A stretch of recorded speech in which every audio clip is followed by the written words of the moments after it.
Scrappy Peeps, Suzanna here today to share with you a layout I made for the Christmas in July. I am following Tracey Fox's prompts, well, not prompts, but her inspiration to participate in Christmas projects. I'm trying to do one a week for the month of July, only I might not quite reach that goal. So I started off with this die-cut snowflake, and my plan had been that I wanted to hand stitch all the way around the outside of the snowflake. And to get the hand stitching done, I used my Tim Holtz ruler, and I used the holes to poke the exact distance so that I could use this white DMC floss to stitch. Because of the paper that I was using and the size holes that I'd created, I only wanted 4 of the 6 threads, so I pulled apart the thread, leaving me just the 4 that I needed, tied off the end, and started stitching. Now, the reason I only ended up doing just the inner part of this snowflake while I had intended to go all the way around was that it was very difficult because of the way of the cut file was cut. The paper at the top between each arm of the snowflake started to bend and develop a crease. So you can't see it here, but I actually end up taping each of those almost diamonds together loosely with artist's tape so that I didn't get that bend. And I'm not going to show you all of the arms of the snowflake that I end up sewing, but this is basically in and out stitching and then tying off and starting with a new thread as I needed to. But because of how difficult it was without actually warping the paper, I actually just ended up doing the inside of the snowflake, which was fine because it added that home stitched look to it. So I then took that 8.5 by 11 piece of paper and attached it slightly crooked to a sheet of Oh Joy from Pink Fresh Studios, and you can see there's the piece of pattern paper that I used with the mistletoe at the top right. And the idea was to just have hints of green because I had these 2 pictures of snowflakes, ornaments that I had wanted to scrapbook, and they were on the tree, and I wanted to leave the green as the emphasis of the green in the pictures. So just a little bit about these pictures. I every year go to a Christmas bazaar, and there is a company there, I believe they're from North Carolina, and their name is Drake's Flakes, and every year they have about 4 or 5 exclusive snowflakes that they make every year that are ornaments, and I usually buy all of them. This particular year I think I bought 4, but I just managed to get 2 good pictures of 2 of them, so I wanted to scrapbook last year's 2016's ornaments, and so that's what this layout is all about. So you can see the 8.5 by 11 snowflake on the 12 by 12 piece of paper, and they are square pictures, and I wanted to back each of these pictures. So I also had the 6 by 6 paper pad, and I used that, or bits and pieces of that, to back the pictures with. So what I'm trying to do is create a visual triangle between the red of the bow at the top right in the mistletoe, and then that ripped piece with the ripped 6 by 6, and those are presents at the bottom down there.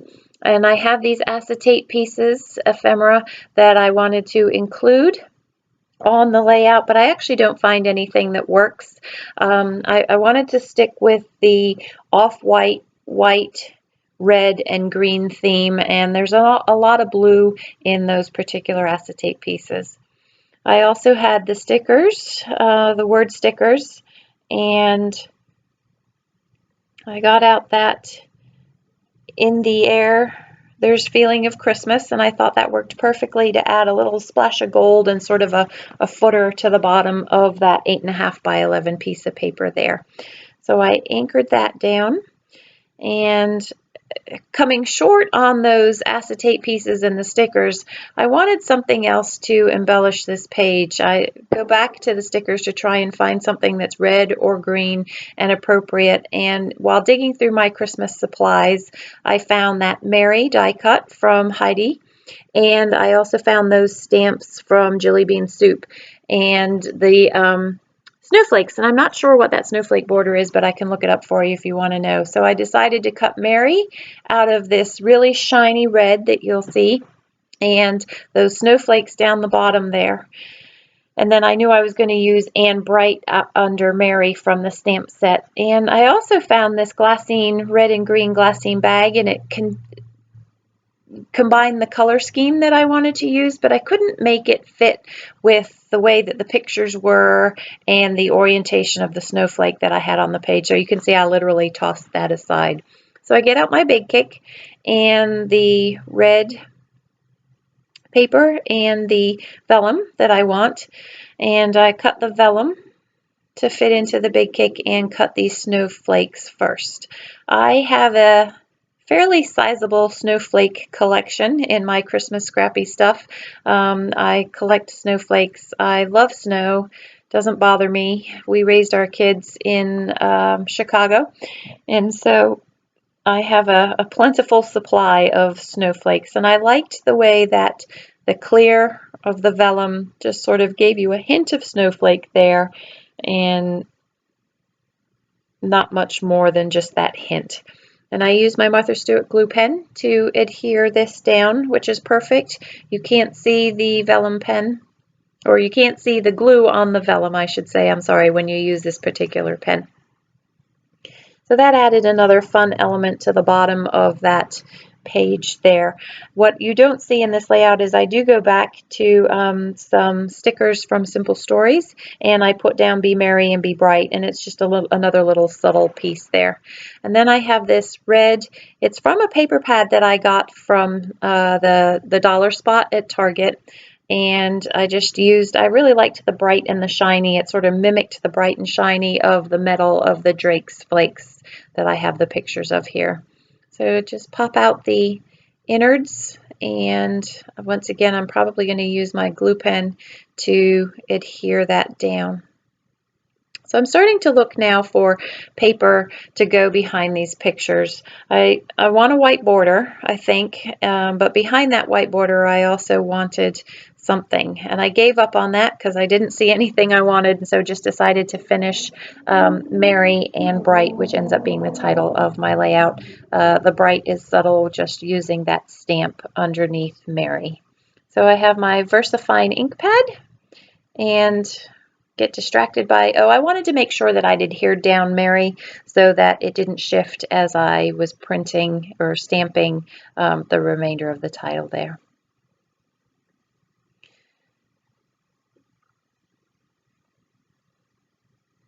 Now I'm going to use that VersaFine and just very subtly stamp in that very subtle and bright underneath for the title.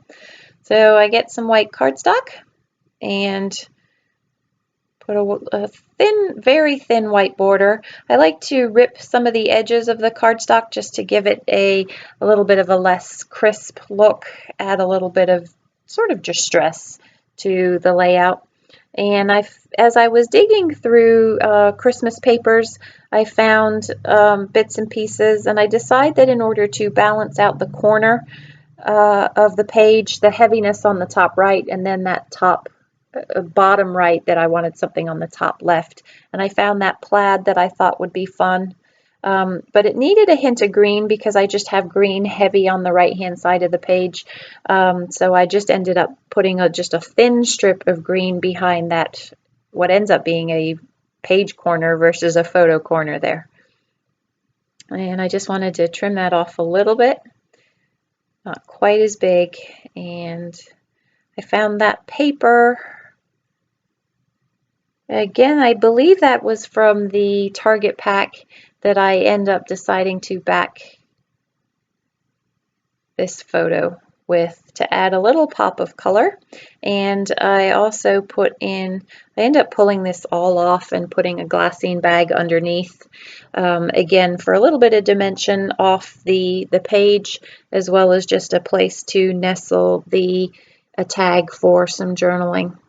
I have talked multiple times about how I really am trying to get the stories of photos or stories of events on my pages, but sometimes I just would like the art to be art and the story to be perhaps hidden somewhere and not quite so visible.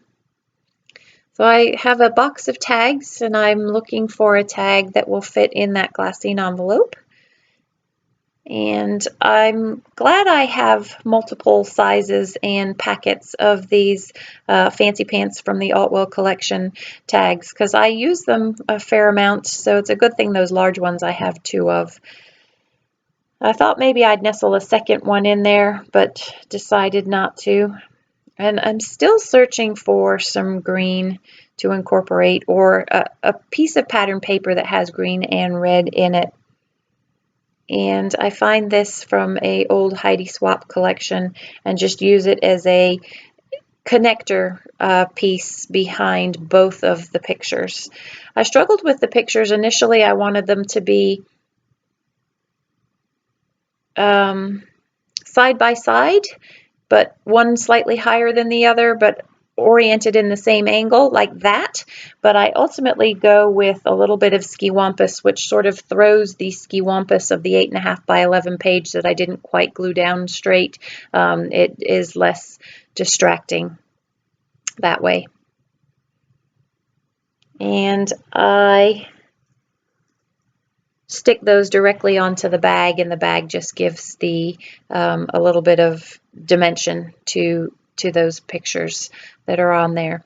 So that is, I have a few snowflake stickers from, again, Simple Stories that I'm going to tuck in behind that right snowflake. And I actually take the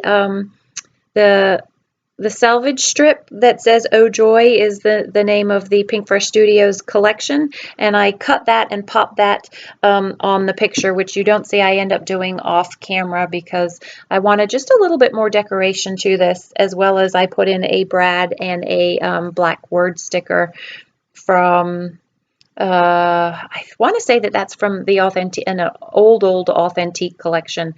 I thought I'd use these dots, but they're too much. There's too many patterns between the triangles on the page, the circles in the mistletoe, and the sort of circles in the snowflake. So I end up ditching that.